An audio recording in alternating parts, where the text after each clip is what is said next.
Hi, my name is Brandy, and if you already subscribed to my channel, it's probably for my music because that's what my whole channel was about.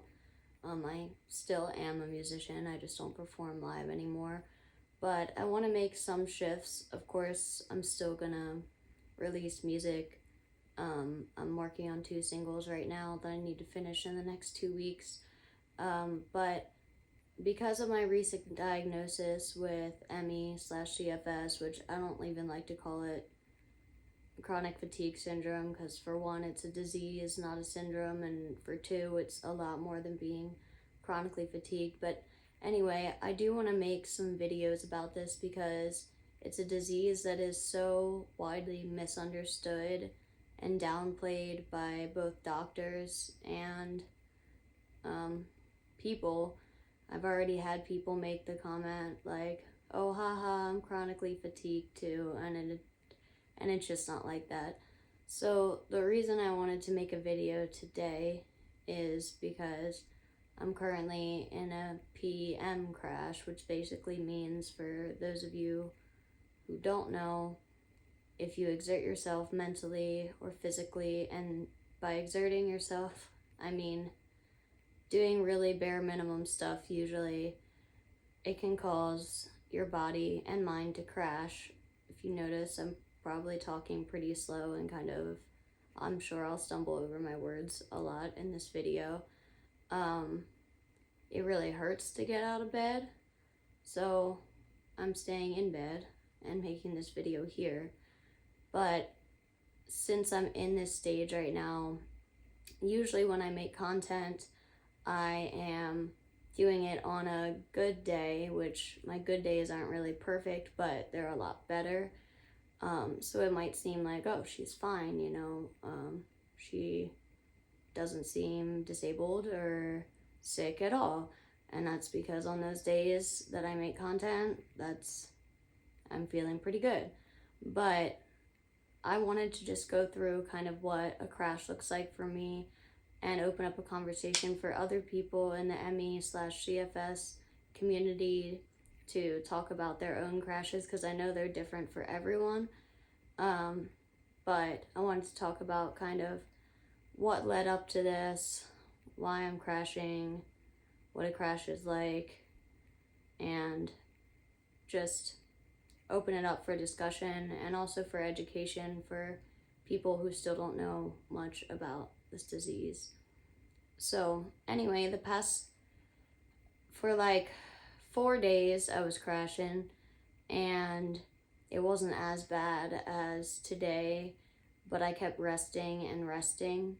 So I think because I rested so much, mentally and physically, I had like 3 pretty good days in a row. I was still getting mild fevers, had some body pain, was tired, but good for me, as in I was able to take my dog for a few walks, which was really cool for me. Sometimes I have to call for help to get someone to walk my dog. And I was able to see friends, just meet up at a coffee shop, sit down, have friends over, just sit and talk. I was able to talk on the phone. Sometimes if it's really bad, I can't even talk on the phone. It just is so overwhelming to me. But I'm not quite there yet, because I wouldn't be making this video if I was there. But I think because the last few days I had social interaction, I was also working on my music booking business a lot, which gives me a lot of mental stress because I don't want to let anyone down, and then was just going for those walks multiple times a day. I think it caused me to crash today. So for me, I know everyone's crashes are a little bit different. For me personally, I always get fevers. I know not everyone gets fevers. Some people get sore throats, some people get headaches, some people get, I don't know, a whole stomach stuff, which I don't, but I get very sweaty. I get low-grade fevers. My temperature is usually around 99.5 up to like 101.5. And you just don't feel good when your temperature is elevated. And even at a low-grade fever, like in the 99s, I just start sweating. Like, you can see it in my face right now, I'm sure. I start sweating, I get really clammy, I get chills. and then just severe all over body pain, and everything I do feels like I'm carrying another body on top of me at the same time. It's just like everything is heavier. Walking from my bed to my couch feels like, I don't know, like I'm gonna break or something like that. And then, of course, I'm really tired, and I could tell that today was gonna be a bad day because I went to bed. I got in bed at like 7 p.m. last night, didn't really fall asleep until maybe like 10, but then I slept until after 10, and I just kept snoozing all my alarms. I just could not get up. I could not get up. Then I finally got up, and I felt pain, and I was able to do my makeup, which is a struggle a lot, but I was able to do my makeup. Took my dog out for like the shortest amount of time possible, came back, started working on a poster for a band, and just as I was sitting there, all of a sudden I just felt like my joints and my hands hurting just using the computer, and I started to sweat, and the rest of my body started hurting, and I had to take a phone call that was important after that. And I remember just being like trying to hold my head up, trying to stay focused on this phone call, feeling like holding my phone in my hand was like too heavy for me. And then I wound up taking my temperature. It was like 99.7, and then just the body aches really kicked in, and now I'm back in bed. And that's after getting in my bed at 7 p.m. last night, not getting out of bed till after 10 today, and now it's 2 in the afternoon, and I am back in bed. So that's kind of what my crashes are like. It's a lot of body pain, and then just like having flu-like symptoms without like the cough or like actually having a flu. So I'm just curious what some of your symptoms are like as well. But I know that personally for me, this never lasts just one day. So I'll probably be like this the next, I don't know how many days. That's the part that's scary about it. And I was supposed to be working on recording a new single today. That was my plan. And I don't know if it's going to happen. If it does, I'm going to have to take like a lot of ibuprofen and sit down in front of the microphone and do like one line at a time, if I can even do that. But even the social aspect of recording might be a little much for me right now. It hurts to sit up like this, but the pillows are helping. But yeah, it just basically feels like my bones and my joints and my muscles are all on fire at the same time, and any little task is super hard. And I don't want to make this video super dismal. I just wanted to capture a crash while it's happening. Part of the only reason that I'm still awake is because I drank a bunch of caffeine, which I'm pretty sure you're not supposed to do. I'm like new to this illness, but I'm pretty sure you're not supposed to do that. If it weren't for that, I would not be awake right now. But what was I gonna say? Oh yeah, I don't want it to be all dismal. So there are still some good days, and I look forward to those, but they're not as good as my good days before this diagnosis. But it's just very weird for me, and I think for a lot of people. I know I personally was a performing musician, had multiple part-time jobs. I think my average amount of sleep was probably around 4 hours a night, and I know that's bad for me. And you might think like, you can't survive like that. Well, like, you can't. I've been hospitalized for sleep deprivation plenty of times, pulled a lot of all-nighters. I would work a whole day shift, then go play a gig, then stay out afterwards, then get up at 4 in the morning to work a shift again. This is the way I lived for so many years. I also love to travel and skateboard, do gymnastics, just hiking, nature, all of it. It's huge for me. I'm one of those people whose mind is always going. I'm always busy. I'm always doing something. So this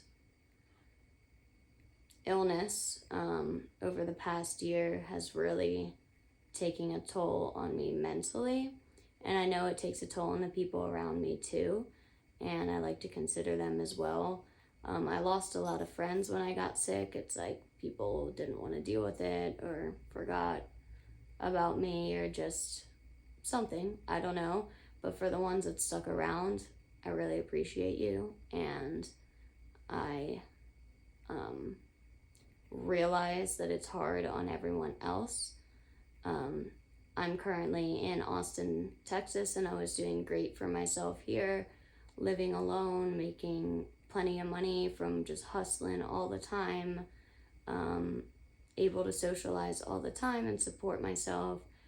And now I'll be moving back to my hometown because I need family and close friends around to help me when things are really bad, like when I can't walk my dog or I can barely get up or I can't cook for myself.